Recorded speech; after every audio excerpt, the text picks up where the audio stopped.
Oh, shopping took longer than I thought. It's a good thing I had your help, Professor. Looks like we've got everything we came for. Time to head back to the monastery. To tell you the truth, I wasn't sure if the money that knight gave us would be enough. We managed to scrape by, though. I'm glad those shopkeepers were willing to strike a few bargains.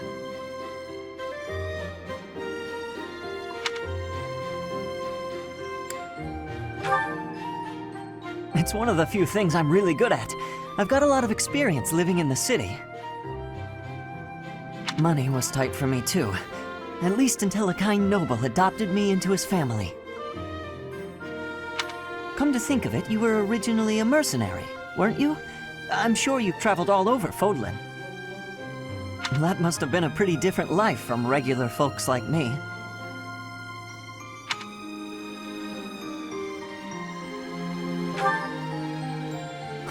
You think so? But a mercenary's whole job is fighting, isn't it? Must be a pretty tough way to live.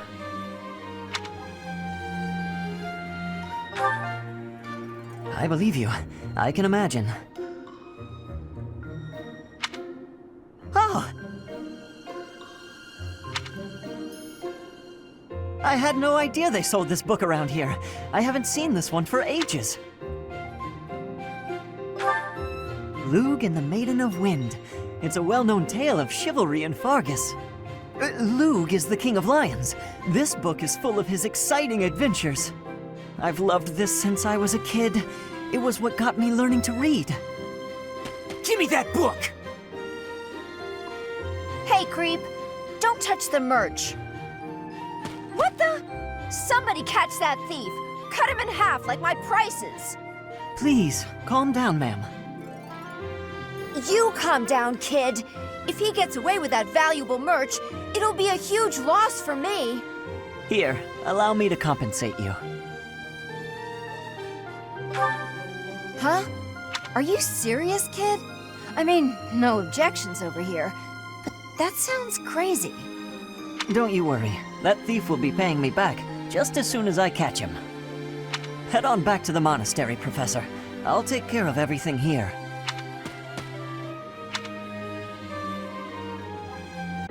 Hey, Professor, did I ever tell you what happened with that thief? I went after him, and I did manage to catch up, but...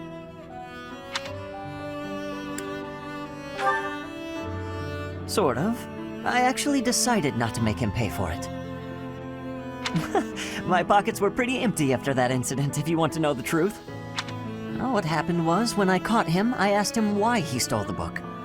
He said he thought it would fetch a good price and that he really needed the money. He had a sick kid and couldn't pay for medicine.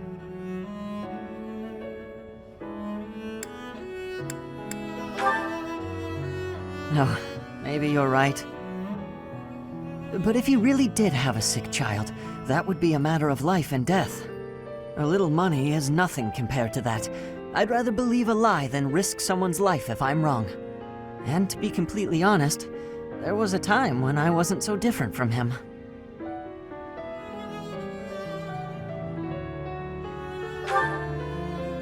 It was a long time ago, and I've put all that behind me now. But yes, I was. My parents died of illness, so I had to provide for my little brother and sister. I did my best to earn money for them legitimately, but I wasn't able to bring home enough. So I turned to thieving. From people on the streets, from shops, even from soldiers. I knew it was wrong, but seeing my brother and sister's smiling faces made me too happy to stop. I really regret that part of my life. I was stupid. But shortly after I turned 9, I crept into a local noble's mansion, aiming to steal whatever I could get my hands on. The noble had all sorts of valuables, but what really caught my eye was a book with a fancy cover. That book was Lugh and the Maiden of Wind. The knight in the illustrations was so impressive I just couldn't tear my eyes away.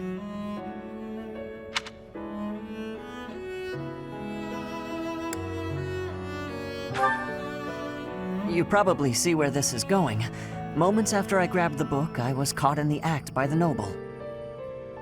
And that noble was none other than Lenato. But Lenato was incredibly kind.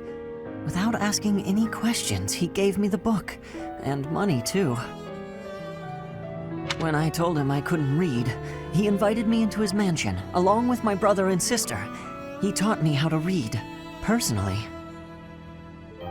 So, with the thief I caught in town, I was trying to do the same thing, to be like Lenato. I want to make up for the bad things I've done, to leave this world better than I found it.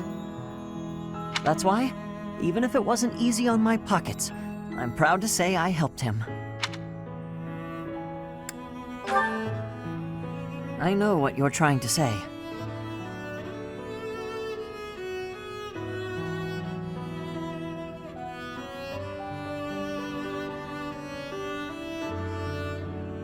My contribution probably won't change much.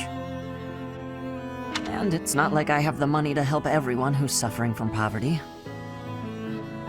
Even so, I can't bear to stand by and do nothing. What else could I have done, Professor?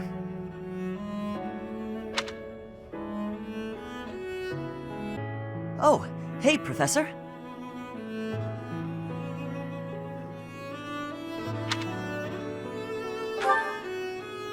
Actually, I ran into that thief while I was shopping just now.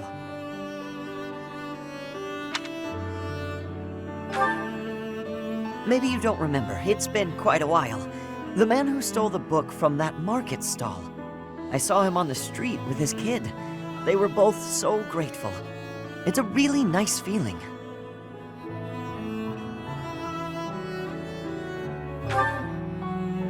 Yeah, but it did seem like they were still having trouble getting by. I guess what you said to me back then was right. My actions didn't really solve the problem. I can't help everyone, no matter how much I try. If I had the money or power, maybe, but I don't. You know, a long time ago, Lenato said nearly the same thing to me. I think it was when I tried to look after the horses all on my own. I really messed that up.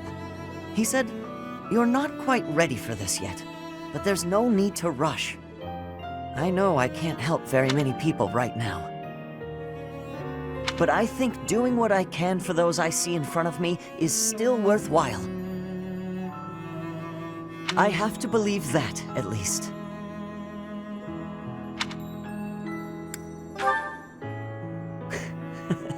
Thanks. That's reassuring to hear. What about you, Professor? Has anything been troubling you lately? I'd be happy to help, as long as it's not looking after horses. You might not want to trust me with that.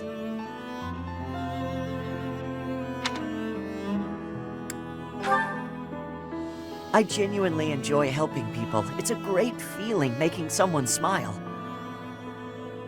So if there's anything I can do for you, I want to do it, because I care about you.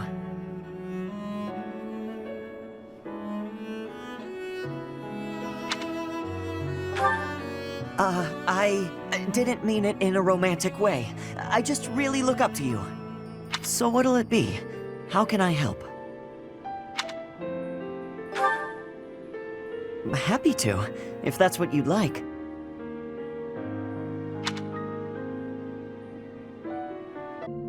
Professor, so this is where you went off to. You've been working so hard.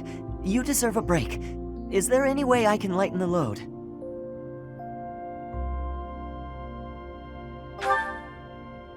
Maybe, but I'm sure there's more I could do. You need all the rest you can get. It's only going to get more hectic from here. Even I'm tired and I haven't done nearly as much. It's been a long struggle. Yeah. So many people have died, and far too many of them were civilians. But with the state we're in now, it might actually be the survivors who have it the hardest. I want to help them, like Lenato helped me. And now that I'm a knight, I feel like I actually can. Definitely. When I'm by your side, I'm full of hope for the future. And on that note, there's something I've been meaning to give you.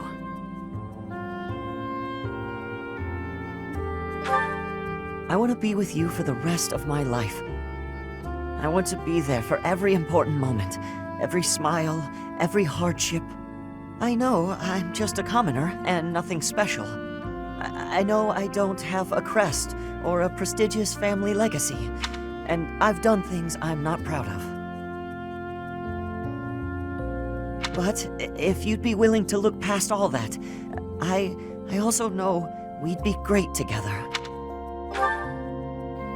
Yes, sorry, I'm struggling for the right words. It's funny, I've rehearsed this so many times, but when the moment actually came, it all just ran right out of my head. What I mean to say is, I love you, and I want to marry you.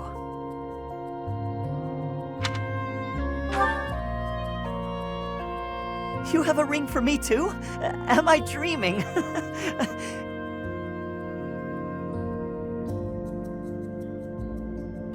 You really feel the same way about me. Sorry, I'm kind of giddy. This doesn't feel real. To go from a life of stealing on the streets to marrying a wonderful person like you. Am I even allowed to be this happy? I'm worried it could all come crashing down at any moment. Even so, as long as we're together, I think I can handle just about anything. I'm looking forward to our future. I know I have my shortcomings, but I promise you, I'll do everything I can to make you happy.